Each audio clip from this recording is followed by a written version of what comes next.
त्र्यम्बकं यजामहे सुगन्धिं पुष्टिवर्धनम् उर्वारुकमिव बन्धनम् मृत्योर्मुक्षीयमामृतात्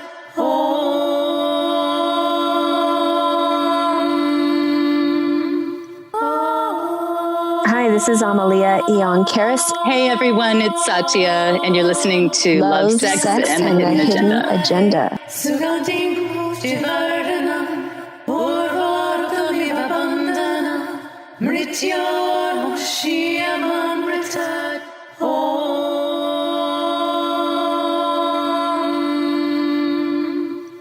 Welcome back to our show. This is Satya, and I'm here with Amalia. Hey, Amalia. Hello.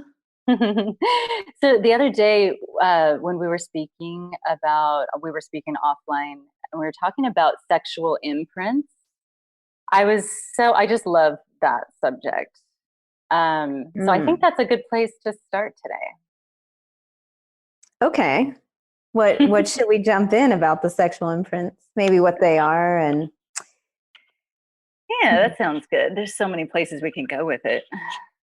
For sure. Yeah. Okay. So when I say the word sexual imprint, what I'm referring to is like that first experience of orgasm that we have in our lifetime, and how whatever that was, like whatever way that you had that first experience of your first orgasm, that's what kind of hooks us up to the future orgasms and the future desire for orgasm.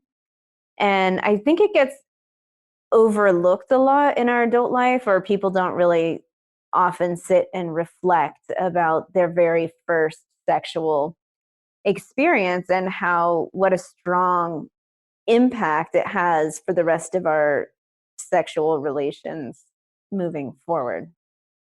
Right. So, I mean, well, on the simplest thing, I mean, let's say that somebody's first sexual experience wasn't good, or let's say it was abusive, or let's say rape. They may attract somebody when they're older that may lack empathy, or maybe a sociopath, or they might get with somebody who turns out to be abusive in that way without even realizing it. But anyway. Oh, exactly. That's exactly what happens. So like, so many children are abused. Like the numbers are staggering. I don't have the statistics, but I can speak from my own practice and working with people and my own experience of my childhood and the people I know and the kids I grew up with. Like all the children that I was best friends with growing up, we were all being sexually abused in some way, like some sort of molestation going on, if not full-blown, sexualization of some level, like some more extreme than others. Mm-hmm. And when I've worked with my clients and I do regressions and things like that, and I've taken people back and time and time and time again, and it was staggering to me how many of us have had these childhood experiences of some sort of molestation or rape. And what happens is that, as I see the systems, I'm looking at the energetic system and grid of a body when I'm working on it. So I'm seeing where all of the nadis, the light pathways in the body are either twisted up or contorted, or they get kinked up, and also how it affects our chakras, our energy centers, moving up through the spine, and how our primal life force gets either blocked or where the kinks come in. And when I say kinks, like it's literally like a hose pipe that gets kinked, and then from those kinks we get into kink, right? Like the sexual kink. And I've been watching this time and time and time again, how people who have a lot of kinks in their sexual history and in their energetic system find the path of kink or BDSM to help them kind of heal, or even just to fill that void or craving or that desire that they have kind of trapped inside of them. Yeah, and sometimes it can be healing, I suppose, to experience it in that way, or it can be re-traumatizing. It's both. I think that people who have a lot of kinks in their system and end up getting into kink, I think they find it deeply satisfying in the sense that normal sex or kind of consensual love relationships don't really do it for them, because they're wired differently. Like the way that they've been hooked up to their life force has been through a kind of distortion or a very strong event that occurred. And so then we see these perversions.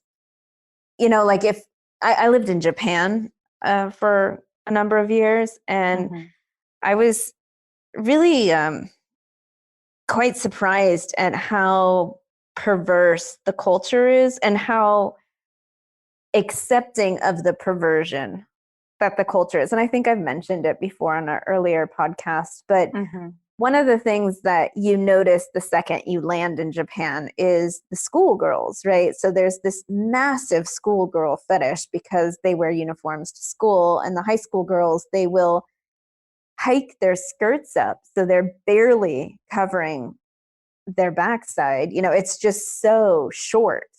And in the subways, you know, you're constantly walking up very steep steps. And so obviously if there's a schoolgirl in front of you with her skirt that short, you can see her panties, right? And it's, oh goodness, it's just it's prevalent everywhere. And they wear these really long knee-high socks. So it's like these stockings, like hypersexualized high school girls. And I was asking some of my Japanese friends because I personally felt weird because I couldn't stop staring at how, you know, it was like, why am I looking? You know, here they are walking up in front of me, and I can't help but notice that I can see her panties, and like it's somewhat of a turn on. And I was getting all tripped out about it, like, what's happening to me? And I remember calling my partner at the time, and I'm like, I think I'm gonna vomit, or I'm feeling so strange because these girls, they're like, what are they provoking, or what is this? What is going on? And then I just started kind of researching it, like what is happening here? And then I found out, you know, through some Japanese friends that it's very common that these girls, they kind of do that, and they get money from older men to do like sexual favors for them so that they can purchase like Louis Vuitton handbags and super expensive fashion, because they can't, because there's no fashion at school. It's like they're needing to fill this other self-expression thing, and then they're using their sexuality in this way. And but this isn't the average school student. But it's really it's not the average. It's you know, a percentage of the girls are doing this, not all of them, obviously. But it's so prevalent that you will see it as a tourist in Japan. You will definitely see it. Like one time I was in the train, and there was a girl dressed like that, sitting on the floor of her train with her legs open, like eating a lollipop. Oh, for God's sakes. Yeah. And I was like, what the hell is going on? She looks like a sex doll or something, but she's childish. You know, she's like in this weird behavior, you know, because in Japan, what's sexy is little girl, like the little girl look. Even older women are trying to look like little girls. It's really strange. And I was like, what is this obsession with the whole schoolgirl thing? And you'll see it like in the magazines and everywhere. You just see this hypersexualized schoolgirl. And you see it in the sex culture here, like people on Halloween, they dress up like the sexy schoolgirl, or they're But this is, I mean, that whole thing though is so dangerous, because I think people in the US are now trying this. Um, you know, there's girls that are trying to do this kind of thing. I think it's much more of a thing maybe in Japan, where maybe it could be safer. I don't know if there is such a word as safe with that kind of thing, but there's girls who are looking for that here, and then and they'll attract these very unhealthy people who then pretend that they're going to take care of them, and they do at first, and then the next thing you know, they've manipulated them somehow into some kind of sex trafficking, or it's a slippery slope, right? They start it's soul sucking. I mean, it is completely, like, literally sucking the soul out of the shell. I was able to meet people who've done it. Like, I got so interested in this phenomena because it's so prevalent. Like, I would see it every single day, multiple times a day. It's not like a rare thing. It's a very prevalent, glaring in your face issue that you see walking around Tokyo, and especially Tokyo. Like the smaller towns around Japan, you don't see it as much, or it's more shocking to see it in those places. But in Tokyo, it's like every day, all day long, you're gonna see it. And there's also love hotels everywhere where you can just take them for the hour.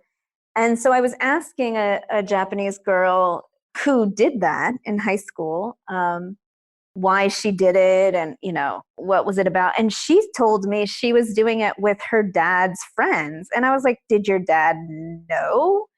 It was very disturbing for me to hear that. And I was like, so did your father know you were doing this? And she said, well, they never talked about it, but it was kind of obvious because she would come home with all these fancy handbags, and she really wanted high fashion, $1,000 handbags and shoes that she could never buy, and that her dad was never going to buy. And so it was like he just turned a blind eye to it. Did you happen?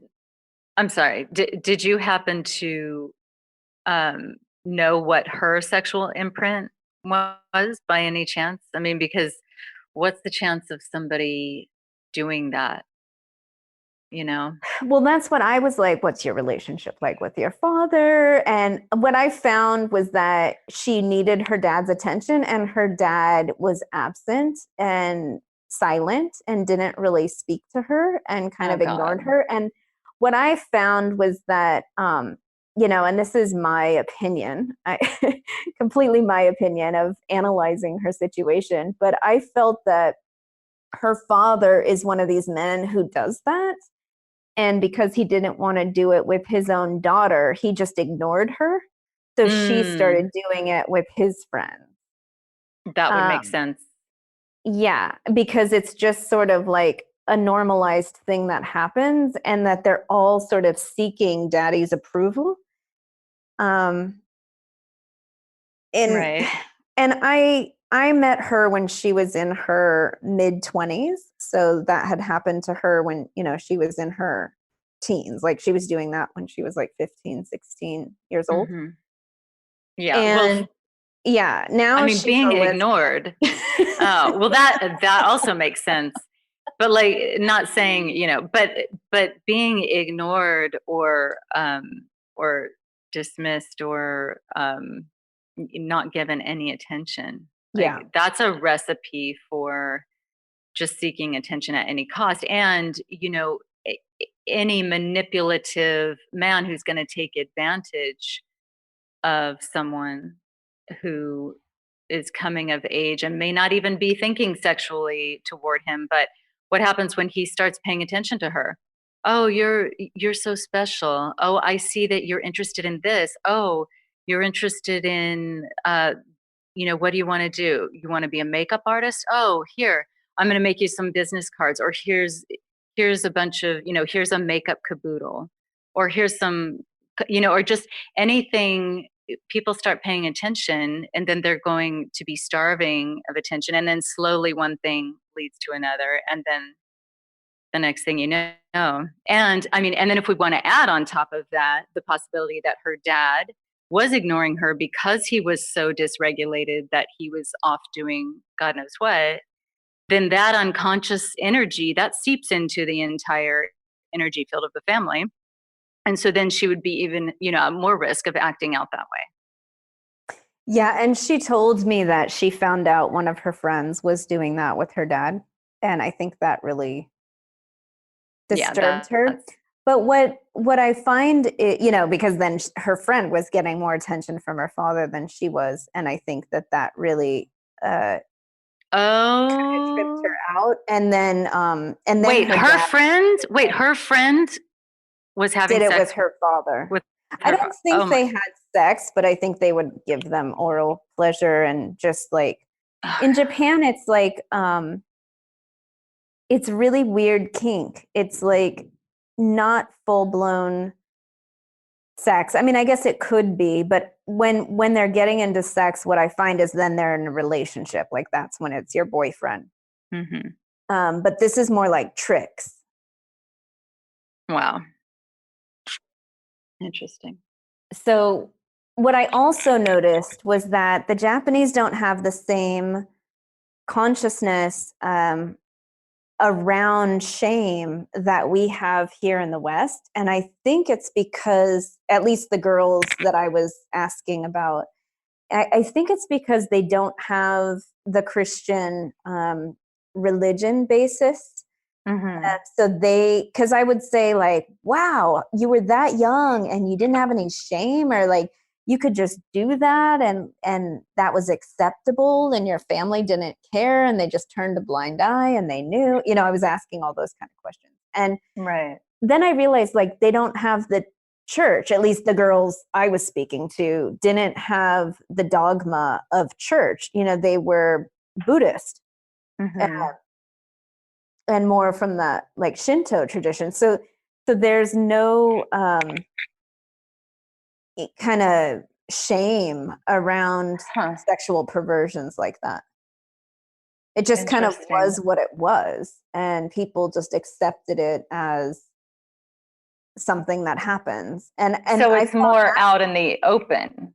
Super out in the open. I mean, out in the open, and they're getting something for it, and they feel some kind of power. Whereas in the United States, it's a big, huge secret, and it's just loaded with shame. And then the person just feels somehow tainted, and then gets into relationships with low self-worth, and then it's just a big snowball, and they're not getting anything. And here it's called sex work. In Japan, that's not considered sex work. It's just what you're doing. I mean, they're getting gifts from older men who need a thrill. Mm-hmm. I mean, there's vending machines in Japan selling underwear of high school girls, and it's in the train station. It's not like hidden in a sex club. Right. I think you mentioned that on the last episode. Maybe I don't know. I know we were on this track, but yeah, it's so disturbing. Oh my gosh, I just don't even know what to think or feel about it, because and it's disturbing for us because of the way we were raised around it. It's not disturbing for them. Well, and here the whole people being prostituted and all these girls going missing, and the sex trafficking, and they end up being horribly abused, and it just makes me wonder, dare I say, are they better off in Japan? Is that better? I mean, it is. But even though, why is that happening in the first place, outside of the whole parasite thing, which we've talked about in earlier episodes. But again, this Shakti energy. Well, that's kind of, the point of why I wanted to bring these conversations to the public, because having lived in multiple cultures that are really extreme and very different in the way that they relate to sexuality, and then going through my own healing around my sexuality, healing my shame, and going through all the different relationship experiences that I've had, I'm personally trying to figure out, like, I'm confused, right? Like, where is it all going? And there's this deep desire that I have inside of me to experience a really healthy, loving relationship that's without all the distortions and kinks and toxicity that I feel that all of us carry inside of us. And I keep imagining, like, what would it be like if we didn't have these distortions? And I kept pulling on the strings. You know, when I do shamanic extractions off people or help them clear their energy systems and kind of heal these kinks in their system, I'm pulling on the energetic cords that connect them to these stories and past experiences.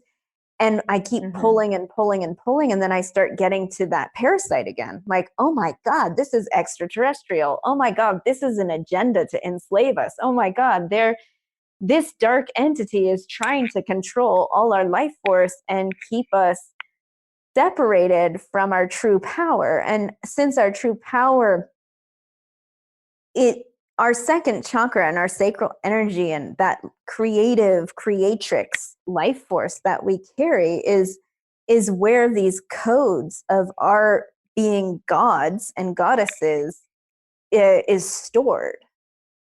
So if we had full control over that, we would be living a completely different lifestyle. We would have different types of relationships. I'm curious what that looks like, and I'm so dedicated to wanting that experience for myself that I'm not settling for anything that can't work towards that goal, you know? Right. Absolutely. Absolutely. And even just something like, having so much secret around, like, if, like, in my family there was molestation, not from my father, but there was molestation that occurred, and it was a secret. And I think to some degree, as a grown up, I think that there's a certain amount of comfort that I have with secrets, or with something secretive, or having a secret. And I wonder if, people, That's a big one. yeah. And I think you think about the amount of people that this happens to. I mean, it's just staggering, right? I mean, it's so so so many people have had something like that, some kind of secret. And then, we wonder why, so many people are, let's say, having affairs, or having, I mean, some of that is, a need to feel alive, and there's that whole thing, and that's a whole other podcast. But what about the part what about the people who are serial, let's say, cheaters, right? Serial, where they don't just have an affair or so, but it's just has to constantly be going. And again, I don't know if that's just a United States thing, because here it's not acceptable, but yet, what, 60% of, or more, wait, it's way more. I'm going to have to look that up, but it's way more. People have had affairs in their marriages. And probably about the same amount of people who've had secrets growing up. Yeah. And I think that's, coming back to the sexual imprint, the secret. So if you were raised in a household that had a lot of secrets, especially around sexuality, then you're going to be wired for that kind of turn on.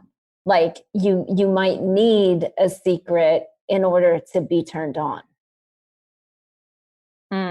Right. That's an imprint wiring. Or if you were a little girl and being molested by your father, then you're going to have this daddy fetish. You're going to want and so many people have it. I mean, Jesus, it's completely normalized now to say he's my sugar daddy, or calling your husband your old man, and you know, the whole play out that happens in the bedroom around being daddy. Right. Yeah, that's a complete imprint. People don't just come up with that if they haven't had an excitement for it early on. Like someone who's never had that turn. So that first orgasm is what's wiring that desire, or those very informative orgasms. Like, so, right. I'm thinking we're out of time for this episode. Well, I want to add one last thing for those who are listening and are curious about what their sexual imprint might be. Think about what it is that you fantasize about when you're masturbating or alone. The things that you hope no one else knows that you're doing. And so that's for women and men. But I think for guys, it's like what kind of porn you're attracted to. Because I think men tend to be more porn watchers. It's not totally true, but like there's a lot that you're going to see your imprints coming up in those hidden fantasies that you probably don't speak about, or maybe you've been exploring them. And if you can take some time to bring that into a meditation with a lot of love and care, and sit with them and see if, you know, what's there to be healed, what's there to be restored, because that's where the parasite got hooked. And that's what we're wanting to sort of unhook and restore love at that original wound point. Exactly. And if you want help with that, you can reach out to me, you can reach out to Satya, you know, find us on our webpage, find us on social media, lovesexagenda.com, Facebook, Instagram, all that good stuff. Thanks for listening. I hope it was informative. Yeah, thanks. We'll see you soon. All right.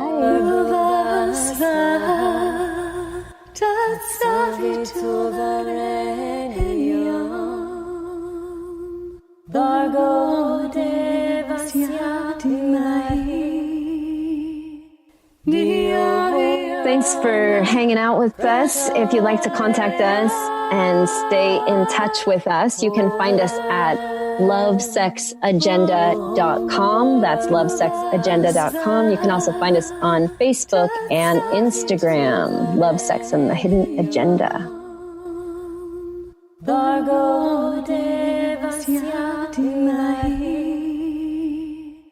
Dia